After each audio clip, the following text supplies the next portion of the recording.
আজকে ভিডিওটা আমি এখান থেকেই শুরু করছি। তো প্রথমেই আমি এদিকে আটা মেখে আর এদিকে আমি রুটি বেলা শুরু করে দিয়েছি। তো এদিকে আমার রুটি বেলাও হয়ে গেছে। এগুলোকে এবার আমি সেঁকবো। যেহেতু আমি একা একাই রুটি করছিলাম তার জন্য অল্প অল্প করে বেলে তারপরে সেঁকছিলাম। তো এদিকে আমার রুটি ভাজা হয়ে গেছে চাটুতে, তারপরে আমি এবার গ্যাসে দিয়ে এটাকে সেঁকে নিচ্ছি। তো এদিকে সব সব রুটিগুলোই করা হয়ে গেছিলো। তোমাদের তো সবটা ভিডিও করে আমি দেখাতে পারবো না, কারণ ভিডিওটা অনেকটাই বড় হয়ে যাবে। তো তার জন্য আমি অল্প অল্প করে ক্লিপ নিয়ে তোমাদেরকে দেখাচ্ছি। তো এদিকে আমার রুটি সব তো সেঁকা হয়ে গেছে, তারপর আমি বেগুন পোড়াটা এখানে করতে দিয়ে দিয়েছি।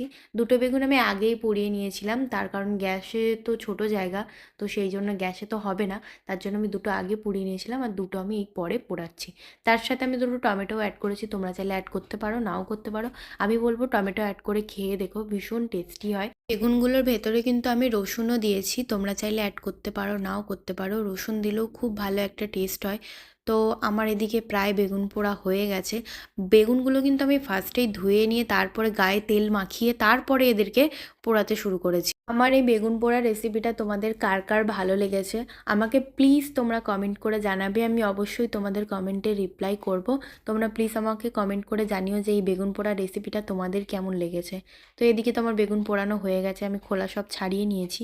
তারপরে কাঁচা লঙ্কা, পেঁয়াজ, আদা আর রসুন তো বলেইছিলাম দেওয়া আছে, একটু সর্ষের তেল আর টমেটো তো এর মধ্যে দেওয়াই আছে, আর এর সাথে একটুখানি ধনেপাতা অ্যাড করব।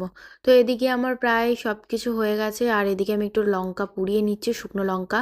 এটা কিন্তু একটা স্মোকি ফ্লেভার দেবে। যারা ঝাল খেতে ভালোবাসো তারা প্লিজ এটা ট্রাই করো, আর যারা কম ঝাল খাও তারা এটা ট্রাই করো না। তো এদিকে আমার সব কমপ্লিট হয়ে গেছে। তোমরা কিন্তু আমাকে জানাবে যে ভিডিওটা তোমাদের কেমন লাগলো। আর এদিকে আমি ধনেপাতাও একটু অ্যাড করে দিয়েছি। ভিডিওটা ভালো লাগলে অবশ্যই লাইক, কমেন্ট, শেয়ার আর ফলো করে দিও। আর রেসিপিটা তোমাদের কেমন লাগলো সেটাও আমাকে জানিও। তো চলো টাটা, বাই, দেখা হবে নেক্সট কোনো ভিডিওতে, বাই।